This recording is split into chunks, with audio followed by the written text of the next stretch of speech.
Assalamualaikum warahmatullahi wabarakatuh. Saya Fatimah Zahra dengan NIM yang tertera. Saya dari Fakultas Farmasi Unma. Di sini saya akan menjelaskan tentang presisi, akurasi, dan selektivitas. Video ini dibuat berdasarkan tugas individu yang diberikan oleh dosen saya, Kimia Analisis 2. Seperti yang ada pada judul, yaitu di sini ada presisi. Presisi merupakan kedekatan antara hasil pengujian individu dalam serangkaian pengukuran terhadap suatu sampel homogen. Presisi dinyatakan sebagai standar deviasi atau relatif standar deviasi. Persen RSD, syarat persen RSD yang ditentukan oleh BPOM adalah kurang lebih 2%. Setelah presisi, di sini juga ada akurasi. Akurasi atau kecermatan adalah ukuran yang menunjukkan derajat atau kedekatan hasil analisis dengan kadar analit yang sebenarnya. Akurasi sering dinyatakan sebagai persen perolehan kembali atau persen recovery dari suatu pengujian terhadap penambahan sejumlah analit dengan jumlah yang diketahui. Uji akurasi ini dilakukan untuk melihat ketelitian alat dan analisis dalam membuat konsentrasi larutan yang sesuai dengan kadar yang sebenarnya. Selektivitas. Nah, di sini kan sesuai judulnya ada juga selektivitas.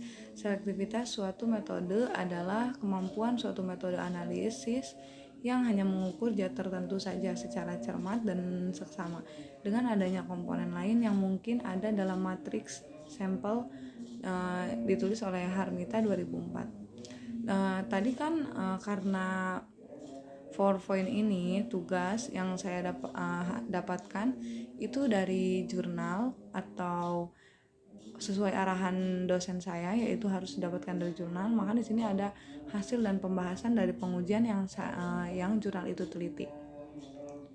Di sini ada uji pendahuluan dari penelitian itu, yaitu pemilihan standar internasional dan penentuan komposisi fase gerak. Standar internasional yang terdiri dari estazolam, cetirizin, dihidroklorida, dan diazepam yang dilarutkan dalam metanol dengan komposisi fase gerak dapat fosfat 10 mm, pH 7,4, asetonitril.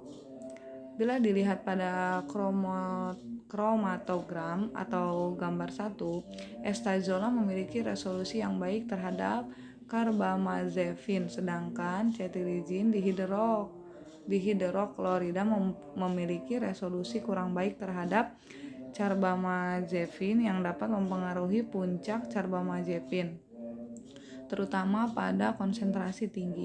Sedangkan diazepam memiliki resolusi yang lebih besar terhadap carbamazepin yang mengakibatkan waktu analisis semakin lama. Setelah didapatkan dan saya mengambil kesimpulan dari jurnal yang saya ambil, yaitu didapatkan kesimpulan sebagai berikut. 1.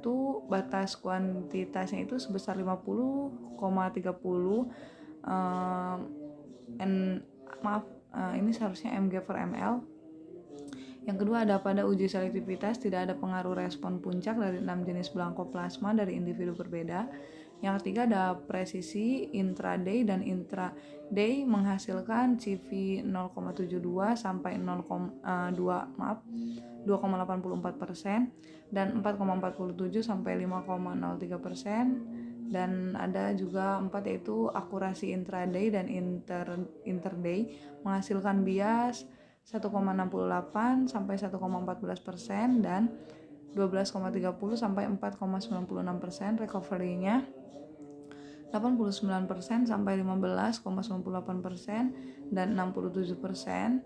Dan yang kelima, ada kurva kalibrasi linear pada range 50,66 sampai 50,66 mg/ml dengan nilai rata-rata lebih kecil dari 0,99. Metode analisis ini mempengaruhi kriteria penerimaan validasi metode sehingga dapat digunakan pada laboratorium pengujian bioekivalensi. Mungkin cukup sekian dari saya, semoga dapat dimengerti. Kurang dan lebihnya mohon maaf. Terima kasih. Assalamualaikum warahmatullahi wabarakatuh.